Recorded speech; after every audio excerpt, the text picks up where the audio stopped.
Nós vamos falar sobre obediência, continuar falando sobre esse tema tão importante. E hoje a gente vai abordar um pouco mais sobre ele. E eu quero pedir a vocês que ao longo dessa pregação nós faremos vários faremos a leitura de vários textos e eu quero convidá-los a ler no livro de Mateus, capítulo de número 7. Vamos ler do versículo de número 21 até o verso de número 27. Mateus 7, do 21 ao 27. Os irmãos podem acompanhar com alegria. Tem na tela para vocês acompanharem a leitura, mas é bom que os irmãos abram na sua Bíblia, porque assim você se familiariza com a sua Bíblia e com o texto. Você vai se localizando, vai localizando os livros, capítulos e os versículos na Bíblia, não é? Então, Mateus capítulo 7, dos versículos de número 21 ao 27, diz exatamente assim: Nem todo o que me diz Senhor, Senhor, entrará no reino dos céus, mas aquele que faz a vontade de meu Pai que está nos céus. Muitos dirão naquele dia: Senhor, Senhor, não profetizamos nós em teu nome, e em teu nome não expulsamos demônios, e em teu nome não fizemos muitas maravilhas? Então lhes direi abertamente: nunca vos conheci, apartai-vos de mim, vós que praticais a iniquidade. Todo aquele que escuta as minhas palavras, estas minhas palavras, e as pratica, assemelhá-lo-ei ao homem prudente que edificou a sua casa sobre a rocha. E desceu a chuva, e correram rios, assopraram ventos, e combateram aquela casa, e não caiu, porque estava edificada sobre a rocha. E aquele que ouve as minhas palavras e as não cumpre, compará-lo-ei ao homem insensato, que edificou a sua casa sobre a areia. E desceu a chuva, e correram rios, e assopraram ventos, e combateram aquela casa, e caiu, e foi grande a sua queda. Que Deus continue nos ajudando. Amados irmãos, vamos continuar falando sobre esse tema tão importante que é a obediência. E antes de avançar para aquilo que a gente já falou, ou que Deus colocou em nosso coração para a gente trabalhar esta noite, vamos pensar um pouquinho naquilo que a gente já falou na semana passada. E eu falei a vocês que a obediência está desde sempre na relação estabelecida, na relação entre Deus e o homem, entre o homem e Deus. Deus estabeleceu a obediência ao homem, para o homem, durante a sua vida, desde que ele instituiu o homem. Bom, e então também falei para os irmãos que nesta linha de obediência, nessa questão da obediência, a obediência não é condicional, vamos falar assim. Eu obedeço se eu quiser. É claro, eu tenho essa liberdade de não querer. Deus não tirou do homem a oportunidade de escolher. Ele pode escolher se obedece ou não. Essa capacidade de escolher, que a gente entende como livre-arbítrio, eu posso escolher entre subir e descer, direita e esquerda, eu posso uma roupa e outra, entre falar a verdade ou mentira, eu posso escolher, eu tenho a opção de escolher. Eu escolho, eu como o que eu quiser, eu bebo o que eu quiser, eu visto o que eu quiser, né? Eu estou falando isso dentro das possibilidades, né? É claro que se você quer vestir um terno de 35, 40 mil reais, eu já não consigo, não é se eu quiser. Tá longe de mim, né? Bom, se bem que a única, a única, a única palavra que me impede, por exemplo, de usar um terno de 35 mil reais é um não. É a única. Eu posso chegar na loja e falar, me dá o terno. E o vendedor, o dono da loja, dizer não. Porque comprar, não tem como. Né? Hã? Pode falar assim. Então, nós temos a oportunidade de escolher. Né? Somos livres para escolher o que a gente quiser. No nosso relacionamento com Deus também. Eu tenho a oportunidade de escolher se eu obedeço a Deus ou não. Deus não me impõe, Deus não me obriga, Deus não anula a minha capacidade de analisar se a tal obediência, se a obediência ao determinado mandamento dele, a diretriz que ele está passando, é boa para mim ou não. Deus não tira esse senso de valor que eu tenho. Eu posso estar julgando como um valor errado. Ou seja, eu posso dizer que é uma coisa que é ruim, eu posso falar que é boa. E Deus sabe que é ruim. Veja que a Bíblia fala disso, fala nisso. Por exemplo, ele diz assim, há caminhos que para o homem parece ser direito, mas o fim deles é a morte. Então, se para mim aquele caminho parece ser bom, Deus não tirou de mim a capacidade de avaliar se aquele caminho que, na ótica de Deus, no olhar de Deus, é ruim, no meu olhar é bom. Então Deus não me livrou, não me impediu de fazer análise de caminhos. Os irmãos me entendem? Digam amém. Então é nessa linha que Deus não me anulou. Ele não anulou o meu entendimento, a minha razão. Nós somos livres. Eu posso pensar, eu posso analisar, né? Eu posso procurar algo, eu posso analisar, eu posso pensar. Se é bom, se não é. Se for bom, eu posso querer. Se não for bom, eu posso rejeitar. Mas, no entanto, Deus não analisou Deus não tirou de mim essa capacidade de analisar.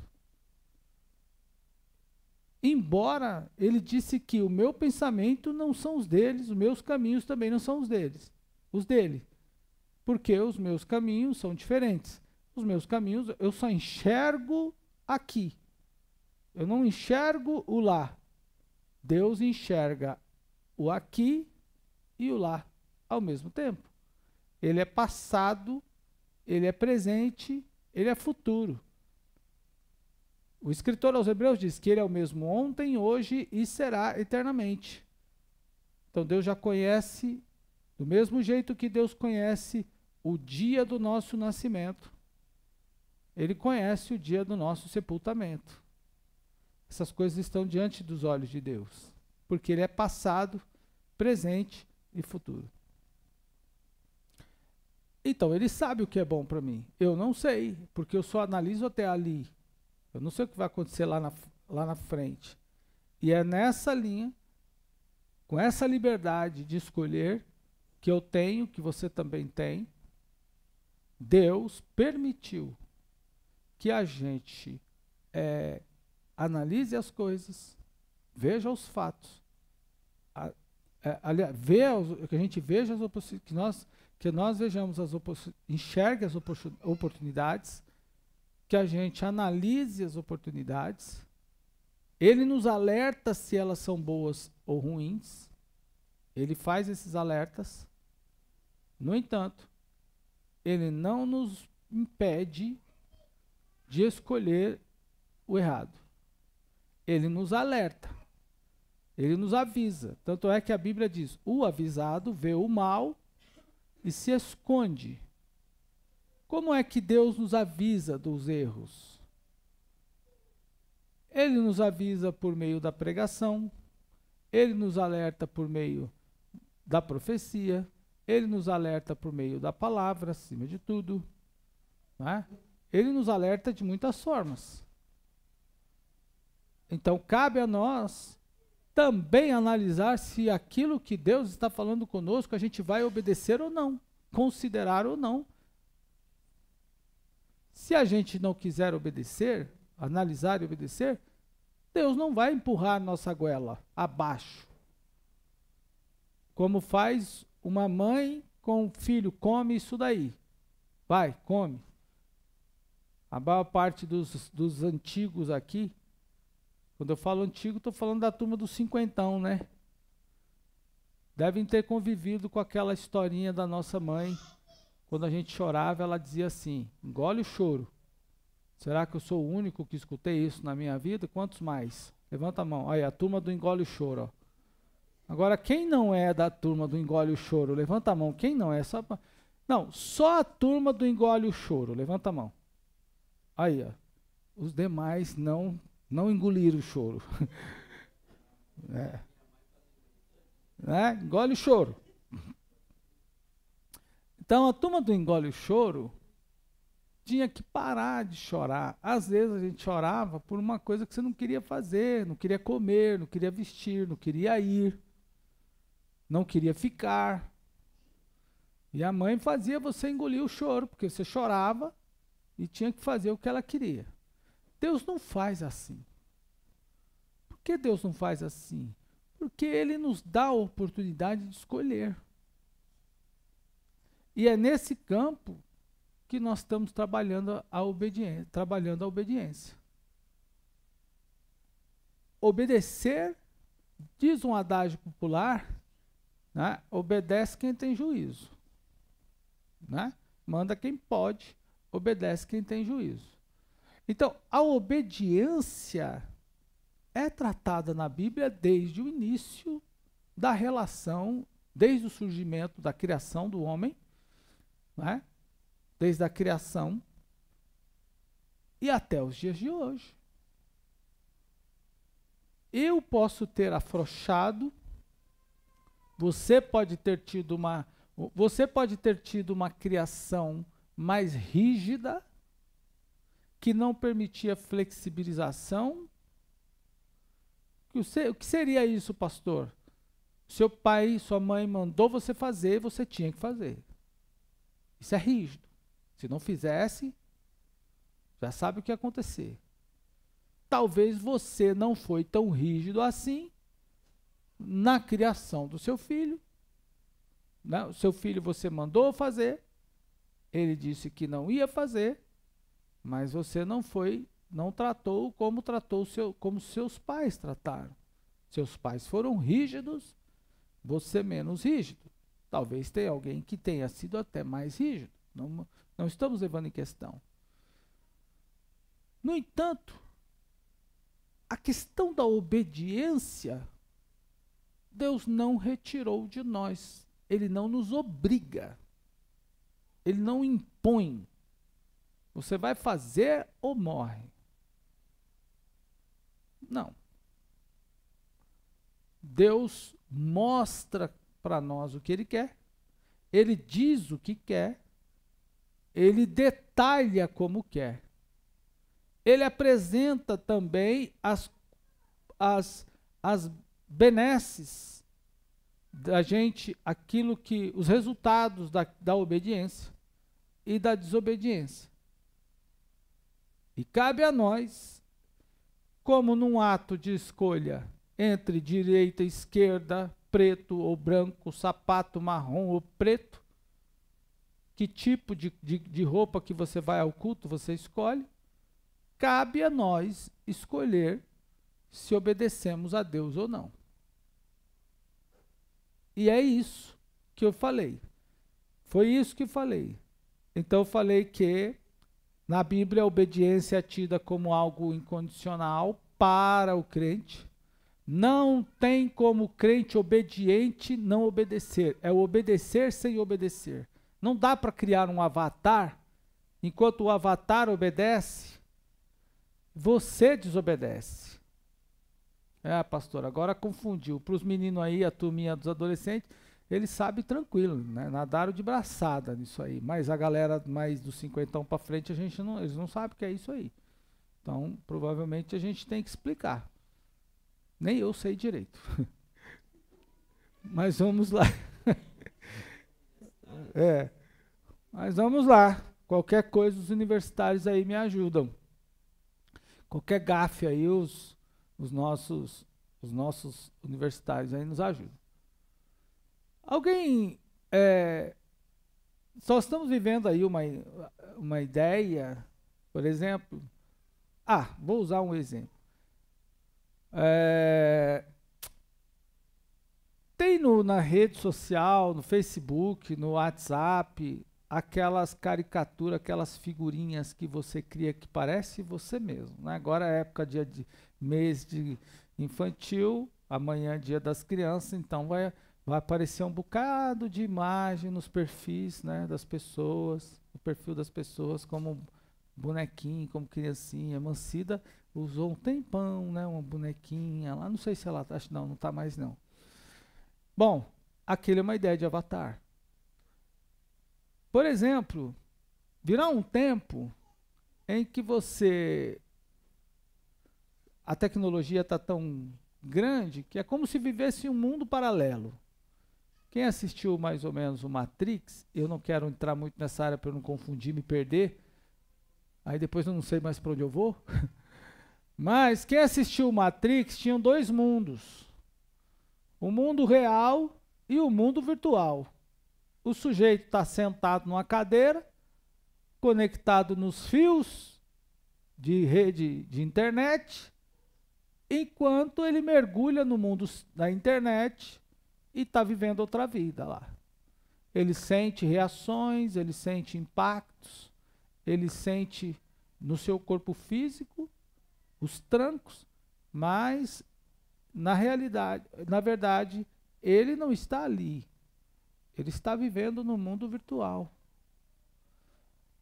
Existe aí uma ideia agora, já em funcionamento em algumas igrejas, que é... Como é o nome daquele sistema lá, universitários, né, do óculos lá, a realidade... como é o nome aí? Esse que... Não, é outra coisa. Como que é? Esqueci agora, os universitários também esqueceram. Metaverso, ponto para os universitários. Quem foi que falou? Mariana. Aí, metaverso. Vocês querem ver? Quem sabe aí o que é metaverso? Quem não sabe o que é metaverso? Quem não faz nem a ideia do que é? Levanta a mão. Tá vendo? Essa turma não sabe o que é metaverso. Então, a gente tem que... Eu também não sei muito bem. Mas vamos lá. Metaverso é mais ou menos assim. Preste atenção aqui. O metaverso é mais ou menos assim. Você coloca um óculos tipo aquele do Ultraman, do Spectroman, lá do Ultra 7, e você vai viver uma realidade. Então, esse óculos... Vocês já assistiram o filme 3D, não já assistiram? Lá no cinema, colocaram o óculos, não parece que aquela coisa vem em você? Não parece que você está dentro daquela realidade? Sim ou não? Tem gente que acha que não, mas tem gente que acha que sim. Eu já li que tem pessoas que até estão assistindo lá um filme 3D e está se desviando. Agora tem 5D, 6D, ele está se desviando do pneu, né? Parece que ele está na cena. Não é? Ok. O metaverso é isso. Você coloca um equipamento eletrônico, esse equipamento eletrônico cria um personagem seu, cria um eu, um avatar seu virtual, e esse avatar virtual, ele vive a sua realidade. Então ele vai para a igreja, você fica em casa. Ele ora, você está sentado no sofazão. Ele come, você está de barriga vazia. Ele faz tudo por você, só que é tudo no ambiente virtual. Já tem igrejas rodando no metaverso, funcionando no metaverso. Então você vai para o culto, ouve a pregação, o pastor, e você não saiu de casa. Você está lá deitadão na sua cama, participando de um culto pentecostal. O culto é do jeito que você gosta. Só que você não saiu de casa. Você está lindo, bombando, só dando você naquela reunião. Mas você está lá em casa, despenteado, desarrumado, você não fez nada. Mas lá no mundo virtual, você está bonito. Você encontrou o pastor, o irmão, conversou com todo mundo. É mais ou menos isso. A obediência a Deus, não tem como a gente criar um sistema assim, um avatar que obedece e você não. Não tem uma obediência virtual. Ou é obediência ou não. Se eu obedecer, eu serei abençoado. Se eu desobedecer, pagarei o preço, porque tem promessas e tem recompensas e punições. Recompensa para os obedientes e para os desobedientes tem punição. Então é nessa linha que a gente vai pensar um pouco hoje. Vocês estão me entendendo? Digam amém. A obediência a Deus, a obediência à palavra de Deus é uma realidade para o crente. Ele precisa, não cegamente. O que é obedecer cegamente? Ler sem analisar, sem conhecer. Não, ele precisa racionalmente, Paulo deixa isso muito claro, que racionalmente o crente precisa obedecer. Precisa ouvir, ler, analisar aquilo e obedecer. E como a gente pensa então que Deus, sendo tão grande, não impõe sua obediência? A goela abaixo. Obedece e acabou. Mais ou menos assim. Não é assim que Deus faz. Porque Ele é o ser mais aberto ao conhecimento de todos nós. Deus é a pessoa, é o ser com quem a gente pode conversar tão claramente. E Ele é o maior interessado em se revelar para nós. Deus não é um ser carrasco que diz, você vai me seguir sem saber quem eu sou, nem para onde vou, ou coisa semelhante. Muito pelo contrário, é como se Ele dissesse a mim e a você assim, o que você quer saber de mim? Pergunta que eu te falo. Ele já escreveu nas Escrituras. Ele já deixou isso nas Escrituras. A Bíblia é o livro da revelação de Deus para nós. É Deus se revelando para nós. Lendo a Bíblia, nós encontramos Deus, revelação da característica de Deus, do amor de Deus. A Bíblia nos orienta a olhar para o céu, para a terra, para os animais, para as aves, para o dia, para a noite, para o homem, para o universo. A Bíblia nos diz, nos mostra, nos incentiva a olhar para o passado, para o futuro. A Bíblia nos ensina a pensar, analisar, escolher. Vejam quantos termos, quantas vezes a Bíblia sugere ou diz, vedes o que quereis, vedes a quem quereis seguir, escolheres hoje a quem vocês querem seguir. Quem quer vir após mim, venha. Quem tem fome, se quer comer, venha. É Deus dando a oportunidade da gente conhecê-lo, conhecer o seu amor. Se eu olho para o céu, vejo firmeza. Tudo passa na terra, o céu permanece. Se olho para os animais, para as aves, por exemplo, vejo beleza, porque eles não acabam e também não perdem brilho. Os passarinhos estão no sol o tempo todo, mas não perdem brilho. Eles trocam penas, estão sempre bonitos. As flores, da mesma forma, envelhecem, mas com o tempo se renovam. Um dia elas caem, mas outro dia se renovam.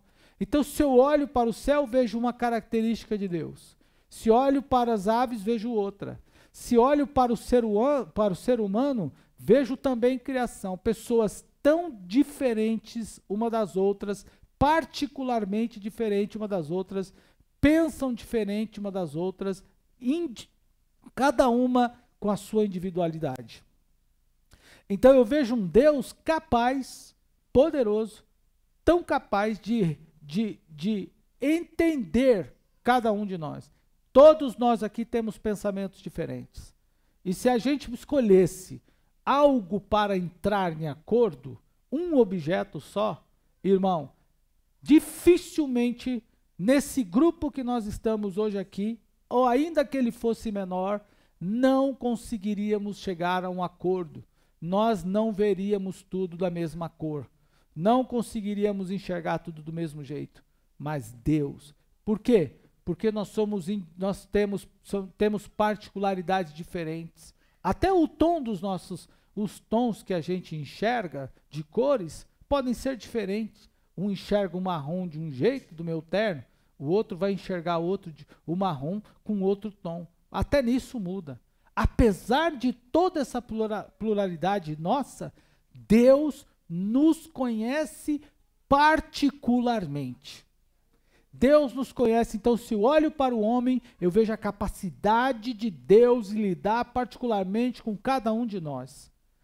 Então, se eu faço toda essa análise, eu posso então escolher, obedeço ou não. Eu obedeço um Deus tão alto, tão firme, tão sábio, tão inteligente, tão belo, que cria as coisas tão bem. Eu tenho a oportunidade de escolher. Eu tenho a oportunidade de escolher. Então, é nisso. Quando eu olho para essa questão da oportunidade, irmão, de escolher, para o cristão, ser cristão, não há possibilidade de ser cristão e desobedecer. Não combina. Entre a água e o fogo, de vez em quando cai lá alguma coisa no mar, e aí fica queimando por um tempo, mas depois apaga, o mar permanece, por exemplo. Então, luz, dia e noite, ou é dia ou é noite, pode ter um eclipse.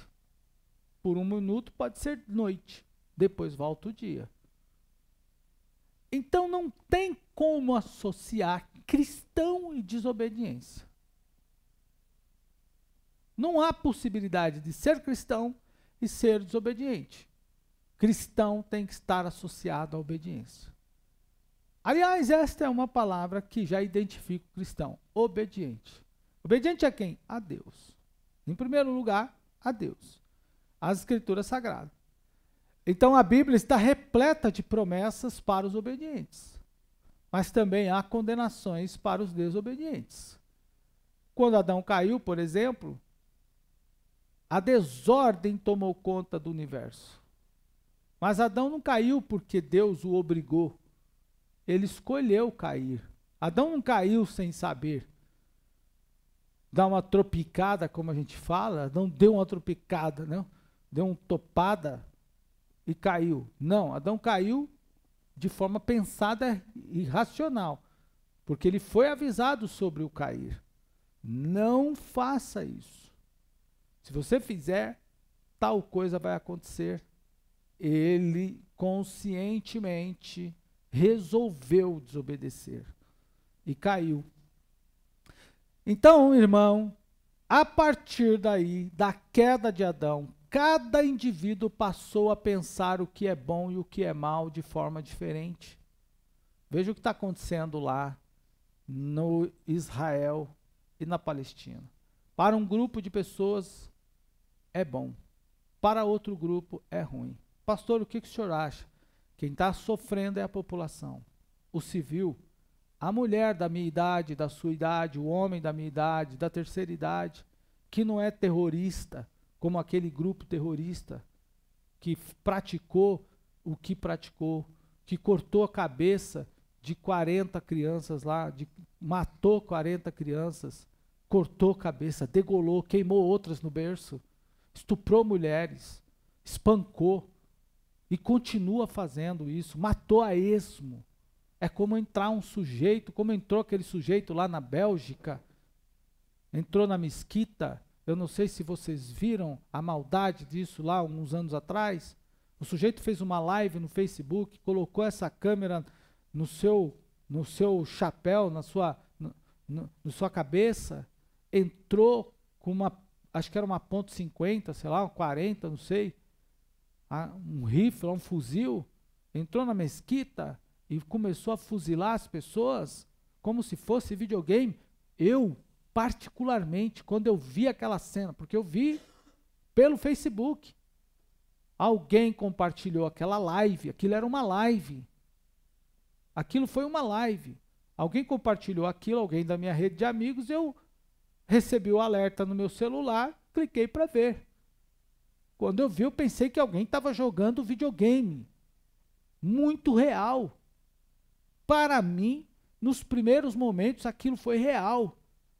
Depois que eu comecei a assistir e ver o desespero, e o cara chegando perto das pessoas e atirando nas pessoas que estavam lá, fazendo as suas rezas ao Deus deles, aí, em seguida, eu já vi que aquilo não era um jogo, era uma realidade. Foi o que aconteceu no dia 7. O sujeito entrou, como poderia entrar aqui, disparar sobre todos nós. E foi matando. A TV não mostra, mas a mídia, hoje todo mundo está na rede social. O sujeito tocou a campainha, a dona Maria atendeu pensando que era alguém, levou um tiro, morreu. Marido vendo morto e o terrorista estuprando a mulher, e depois que estuprou, matou. Para uns, aquilo é bom.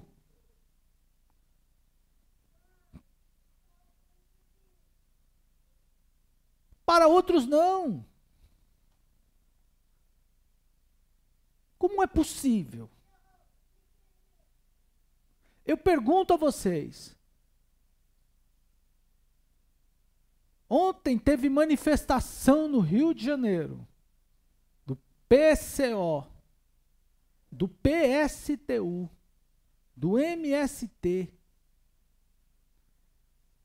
celebrando as ações desse grupo terrorista. Teve em várias capitais do país.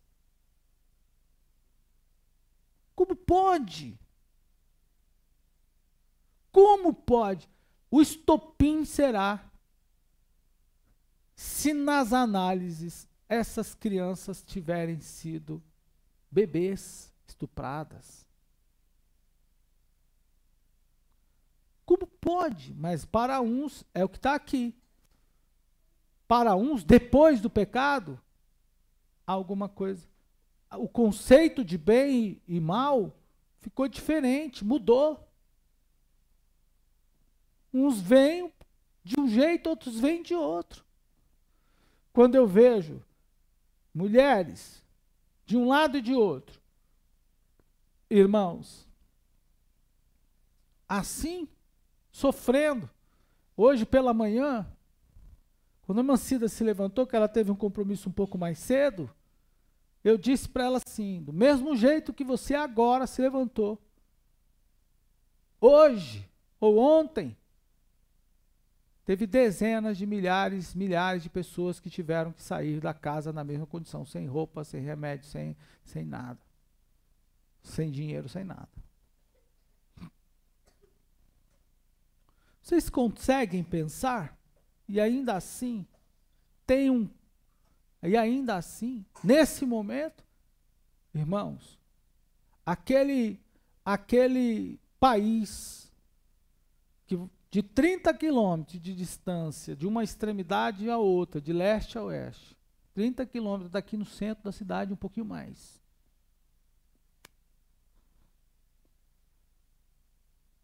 Para você ir de uma ponta a outra. Eu não sei a extensão de norte a sul. Mas todo Israel você viaja de norte a sul, lá da ponta de cima à ponta de baixo em 6 horas. O Brasil, lá da ponta, lá de cima de Roraima até lá no Paraná, você vai viajar, sei lá em quantos dias. De barco é 10 dias para descer o Amazonas, no mínimo, dependendo do lugar. Atravessar de uma ponta a outra, capaz de nem conseguir direito. Como pode? Irmão, país tão pequeno, entregue a um grupo terrorista. E um grupo que prefere seus mortos sem água hoje, sem energia, sem alimento, sem saída. Para um lado é mar, para o outro lado fronteira do Egito fechado, para o lado de cima Líbano, para o lado de baixo, para frente Israel. Mulheres pode ir para onde? Aquela idosa de 80 anos, aquele idoso pode ir para onde? Para canto nenhum. E bomba comendo, casas caindo, prédios sendo derrubados, tudo sendo derrubado, e o grupo terrorista não larga a arma. E eles fazem isso em nome daquilo que eles acham que é bom. Olha o conceito do que é bom. Circula pela rede social o vídeo de um líder deles, dizendo que, assim como fizeram em Israel, farão no mundo todo, vão exterminar os inimigos.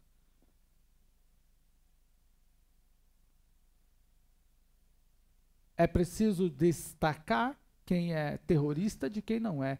Tem cidadãos lá que não são.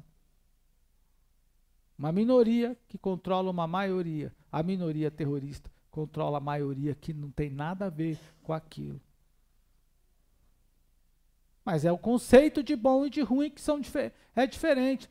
Então essa individualidade fez exatamente o ser humano se tornar assim em relação ao que é bom e o que é ruim.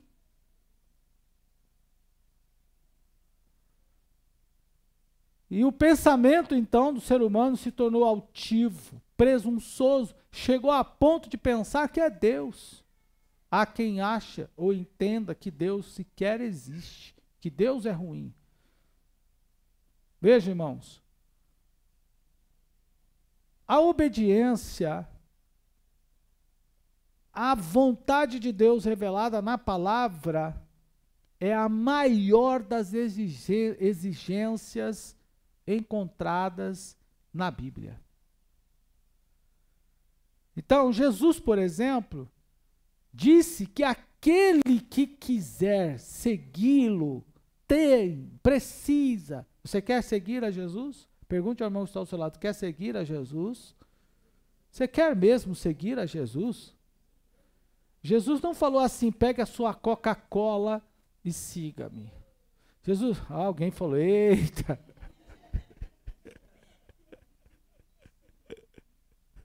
Eu acho que tem alguém que gosta de Coca-Cola aí. Olha aí, a coisa está tão tensa, irmão. Eu falei, olha, se alguém que... Oh, meu Deus. Jesus não falou, pega a sua Coca-Cola e siga. Pega a sua cruz. Cruz é sinal de renúncia, sacrifício. Então, não, veja como ele é pesado nisso. Você não é obrigado a seguir Jesus.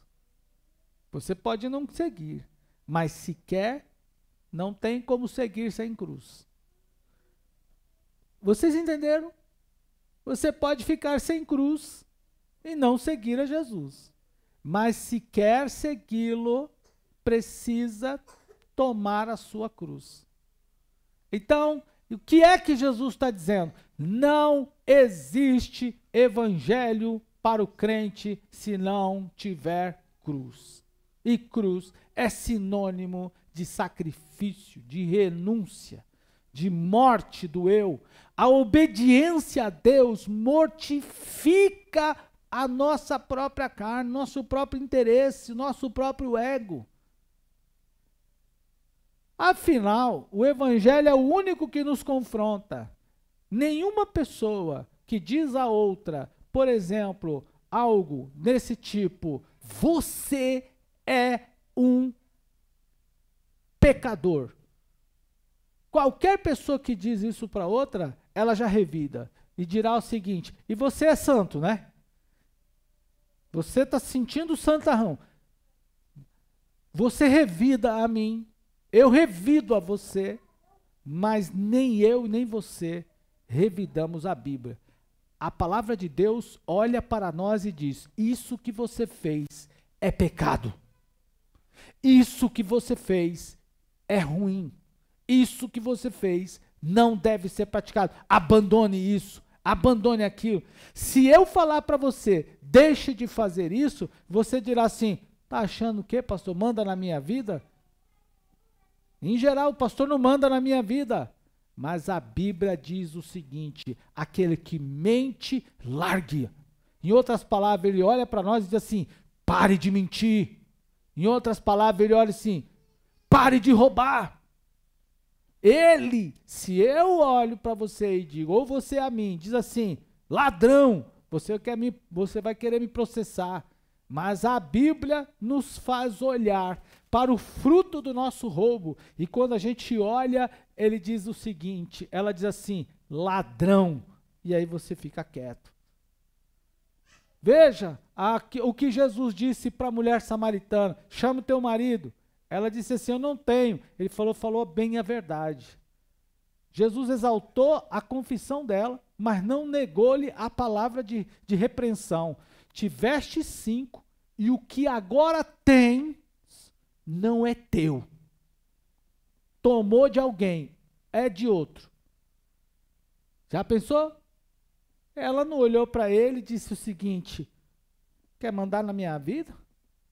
Vai cuidar da sua vida. Não é assim que nós faríamos? Ou diríamos? Muito pelo contrário. Quando ela se depara com essa pancada clara, rasgada, com essa exposição diante de si, claramente ela diz o seguinte: vejo que és profeta. Porque todo homem, eu e você, quando eu sou confrontado por você, eu me revolto. Eu me enfureço, você também, mas a Bíblia nos coloca na posição. A Bíblia revela a nossa falha, revela o nosso erro, mas ela também aponta o perdão e o amor de Deus para conosco.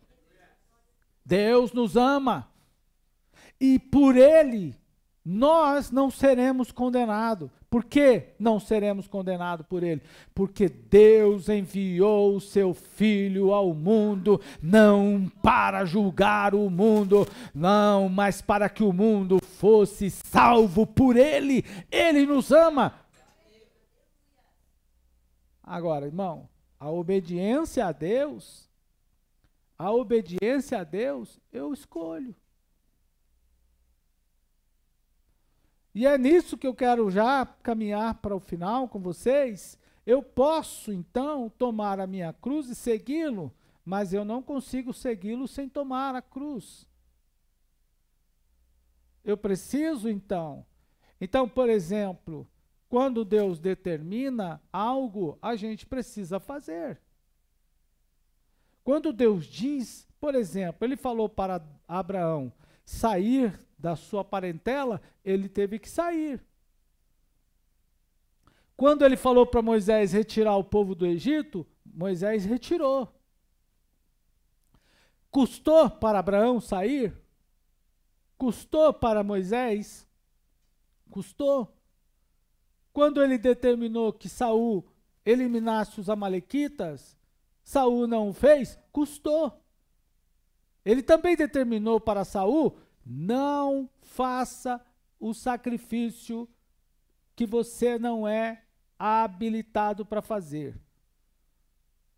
O Samuel, o profeta, disse a Saul assim: se eu me atrasar, não ofereça o sacrifício no meu lugar. Você é rei, mas não é profeta. A Bíblia diz que o sacrifício, o holocausto estava tudo pronto, mas o profeta estava não tinha chegado ainda. A agonia de Saul fez com que ele acendesse o fogo e colocasse no sacrifício. Quando ele acendeu o fogo e incendiou o sacrifício, o profeta chegou. E o profeta Samuel disse: não te mandou Deus não fazer o que não era para você fazer?